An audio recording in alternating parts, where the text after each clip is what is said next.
Mês passado, eu estava almoçando com um empreendedor aqui de Uberlândia. Essa pessoa é fundador de uma startup de inteligência artificial. Muito difícil de explicar, então, em poucas palavras, eu vou tentar falar o que é a mágica que ele faz. Ele começou a pensar que se a gente pega todas as informações disponíveis de uma organização, se a gente estrutura isso de uma maneira correta, um contexto muito grande, e a gente começa a ter inferências, entender como que essa organização funciona, será que a gente conseguiria entregar, talvez, resultados melhores?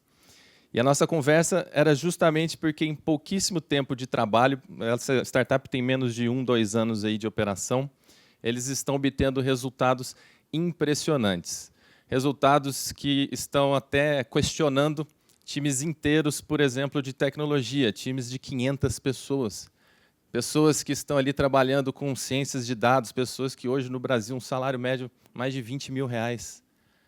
E esses grandes avanços que eles estão obtendo foi motivo do nosso almoço. O nosso almoço foi um almoço para poder discutir e se isso acontece, e se isso aumenta, se isso melhora, o que piora, o que muda na nossa vida, né?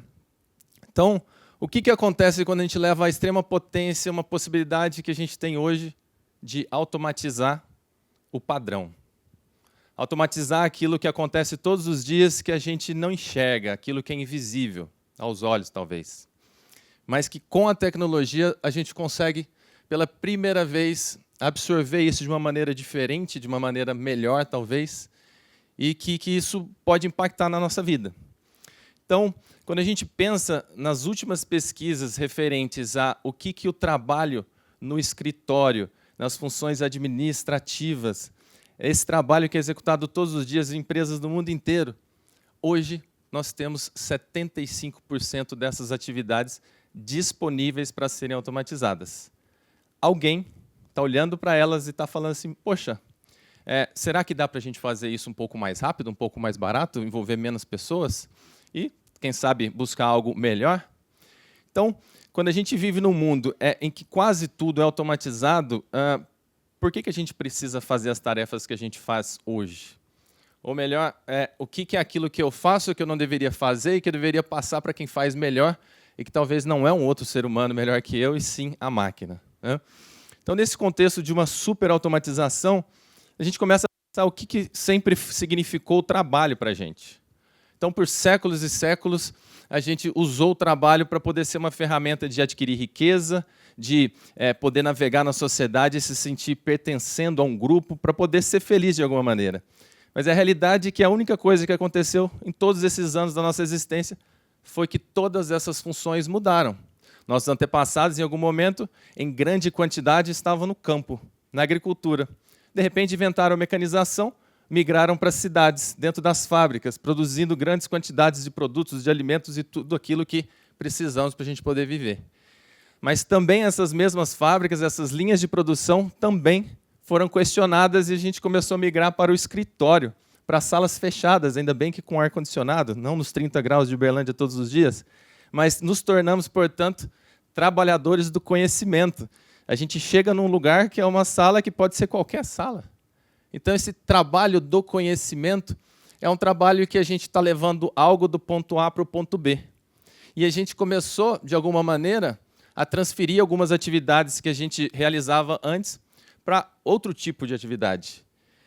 E hoje, todo esse potencial que a gente está falando de inteligência artificial é um potencial à disposição para a gente mudar tudo aquilo que a gente conhece, que é a forma como nós trabalhamos na era do conhecimento. Porque o conhecimento que a gente sempre estudou, que a gente sempre tentou agregar para poder fazer uso no dia a dia, esse conhecimento começa a estar à disposição na palma da mão. É como se fosse um sistema de busca de conhecimento just in time. Eu vou aprender só quando eu preciso aprender, eu não vou me ocupar com isso agora, eu não vou gastar tempo e processamento do meu cérebro, né? Então, como que é essa mudança e como que isso está impactando na sociedade? Então, de alguma maneira, tudo aquilo que nós vemos, ouvimos, todos os sentidos humanos estão sendo modelados. Se você utiliza um computador, se você utiliza uma tela, Parabéns, isso é um prato cheio para a inteligência artificial, porque o que ela está buscando são padrões. Padrões, repetições. Então, tudo isso, de alguma maneira, pode ser incrementado de uma maneira muito profunda.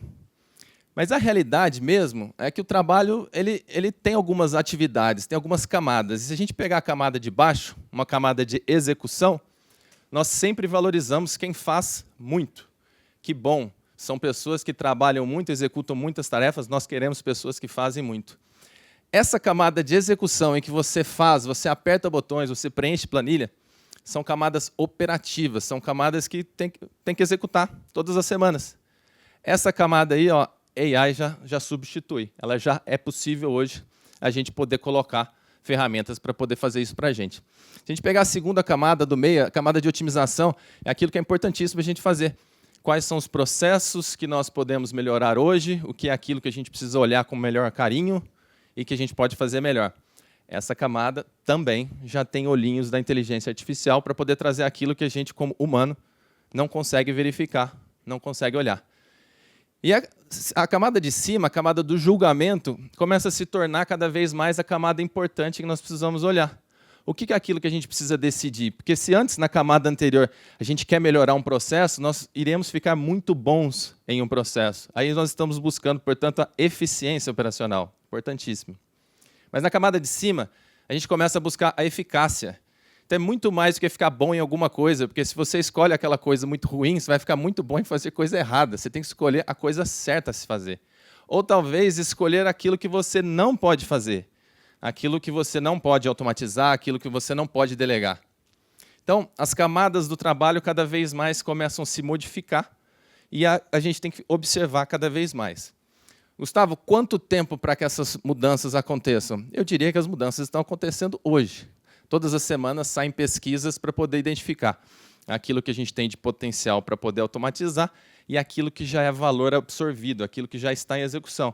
Parcela muito pequena hoje, sim, mas com essas novas ferramentas a gente está abrindo ali um universo muito, muito grande à nossa disposição. Se a gente pensar nos nossos lares, os nossos lares estão sendo profundamente alterados também. Algumas pessoas de vocês já têm esses robôs, esses aspiradores aí para poder limpar a casa. No começo os pets odiavam, agora já se tornaram amigos, pegam até carona em cima dos robozinhos.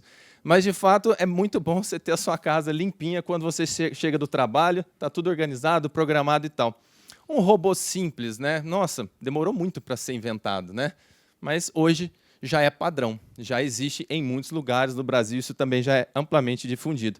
E existem alguns robôs que começaram a ser construídos com funções específicas, muito importantes, tipo lavar prato, ou robôs que produzem, por exemplo, seu alimento. Você chega em casa, tem um jantar quentinho. Será que, de alguma maneira, a gente vai deixar o robô operar o nosso forno com a sua família em casa? E aí?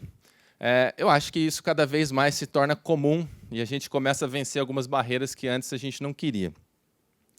Só que os danados resolveram fazer um robô que imita humano. Um robô humanoide. E aí, se você não tem um robô aspirador, você tem um robô que pega o seu aspirador antigo e usa o seu aspirador antigo. E aí que é uma grande mudança profunda, porque a IA está automatizando o passado agora. Então, veja bem, você está retrofitando toda a forma como a gente trabalhou. Talvez tenham músculos mais fortes que a gente, talvez consigam executar tarefas assim como a gente. A grande sacada aqui é que a IA saiu do ambiente virtual e entrou também para o ambiente físico. Então, não é apenas um robô que você tem que programar todas as interações. É um robô que já tem uma capacidade muito maior de poder se adaptar ao ambiente que ele está inserido. Mas falando no robô que está pilotando um aspirador, existem algumas mudanças profundas também que a gente pode observar em outros setores. De uma maneira muito interessante, lá na década de 60, trouxeram um filme muito bacana que se chamava Se Meu Fusca Falasse. E é uma das primeiras aparições no cinema em que um carro tinha sua própria decisão. Ele pilotava sozinho e ele ajudava o seu dono a ganhar corridas de competição. Se Meu Fusca Falasse era um sonho de que um carro pudesse, de alguma maneira, se tornar autônomo. E aí a gente traz o sonho para a nossa realidade de hoje. Em alguns países e cidades, você pega um aplicativo e aí você, de fato, chama um carro autônomo para poder te levar lá, onde você quiser. E aí um ser humaninho não satisfeito com essa capacidade de ter um carro autônomo para te levar onde quis, ele foi lá e falou assim, eu vou fazer um táxi robô que vai operar para o dono. Então você compra um carro, o carro trabalha e te traz renda. Você não precisa mais contratar motorista, você não precisa mais contratar um monte de coisa. Mas não é que eles entregaram os primeiros agora, recentemente acabaram de ser entregues, não é que eles foram entregues. Eles foram auto-entregues, porque eles, os robôs táxis, se dirigiram até a casa dos donos. A entrega, auto, vocês viram o trocadilho, né? Auto, tá? Auto-entregaram. Que bacana.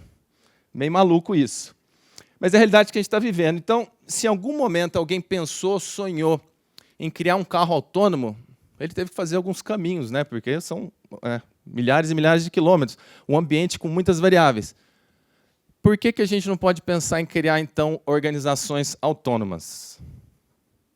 Ambiente fechado, tudo, teoricamente, sob o meu controle. A receita de bolo é simples.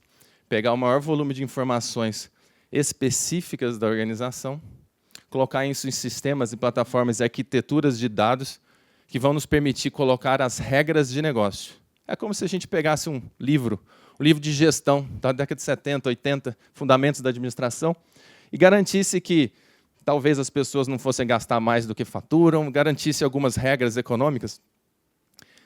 E aí, de repente, a gente chegaria num ponto em que a gente tinha um painel de inteligência em que, nossa, toda vez que acontecer isso, acontece isso. Aí vou ter um backlog de 250 atividades que eu tenho que fazer na segunda-feira, eu não dou conta de fazer. Então, a organização autônoma, ela dá um pulo a mais. Eu organizei, estruturei, coloquei as regras de negócio, e aí, de repente, eu coloco à minha disposição inteligência artificial que fala como humanos. Então, todas as segundas-feiras, essas 250 atividades já são disponibilizadas para todos os meus clientes. E é exatamente isso que o empreendedor de Uberlândia está fazendo. Ele consegue oferecer um produto customizado, um serviço específico para um cliente específico. Não é mais grupos de clientes, não é mais customização, é hipercustomização. Se você entra no seu feed da rede social, você tem exatamente aquela informação que você busca baseado nos cliques que você deu, nos likes que você deu. A rede social sabe mais sobre cada um de nós do que nossas próprias famílias. Por que não fazer isso no contexto empresarial? Então, organizações autônomas começam a surgir nesse momento. A parte boa de toda essa história, falando sobre execução, falando sobre julgamento, falando sobre trabalho, o MIT começou a estudar e falou, olha, o que nos diferencia dos humanos, das máquinas, e o porquê que o humano é tão teimoso em algumas tarefas. Então, essa estrutura do MIT Epoch é uma estrutura em que ele pensa que o ser humano ele consegue ser melhor em empatia, inteligência emocional, em presença e conexão, em opinião, julgamento, na criatividade e imaginação, e na esperança, na visão, na liderança, levar assuntos em curso. Então, se nós pudermos focar nessas atividades, são essas atividades em que nós iremos desempenhar melhor que a máquina. A notícia boa é que nos últimos 10 anos aumentou o interesse das organizações por esse tipo de atividade. Então, se em algum momento nós perdemos emprego, em algum momento vagas novas surgem e são focadas nesse tipo de estrutura. Uma estrutura em que a gente deixa de repetir a tarefa que a gente está fazendo, a gente começa a julgar por que essa tarefa é executada dessa mesma maneira dias e dias seguidos, meses e meses seguidos. Então, o trabalho nos próximos anos ele começa a se diferenciar entre aquilo que eu já sei que eu tenho que fazer, aquilo que eu me diferencio mesmo da máquina, e aquilo que eu começo a delegar. Será que na segunda-feira, quando eu for fazer tudo que eu tenho que fazer na semana que não cabe dentro da semana, será que eu começo a pensar como seria esta tarefa 80% executada pela máquina? Né? O que é aquilo que eu falo, não, esquece, a máquina não chegou lá ainda, não posso deixá-la julgar.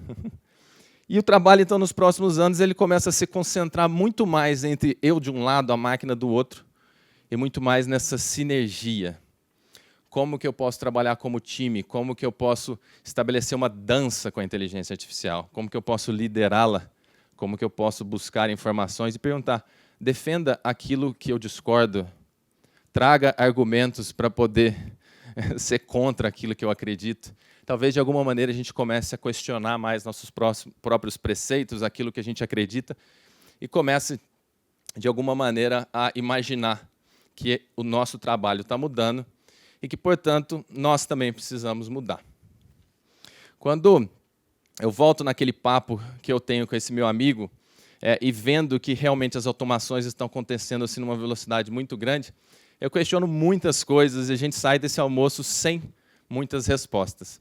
Porque, de fato, quando, de repente, os meios de produção começam a se tornar cada vez mais baratos para produzir um carro, para produzir um elemento novo, os alimentos podem, de fato, ser mais baratos para serem produzidos, porque existe um melhor controle da produção.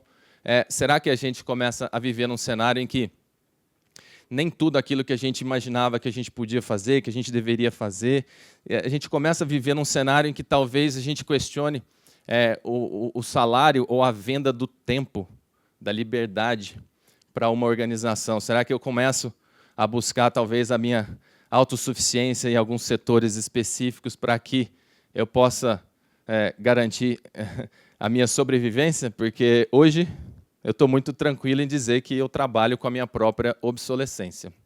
Hoje eu questiono tudo aquilo que eu estou fazendo porque eu sei que se eu imitar uma máquina, de fato eu vou ser uma máquina e ela é muito melhor que eu.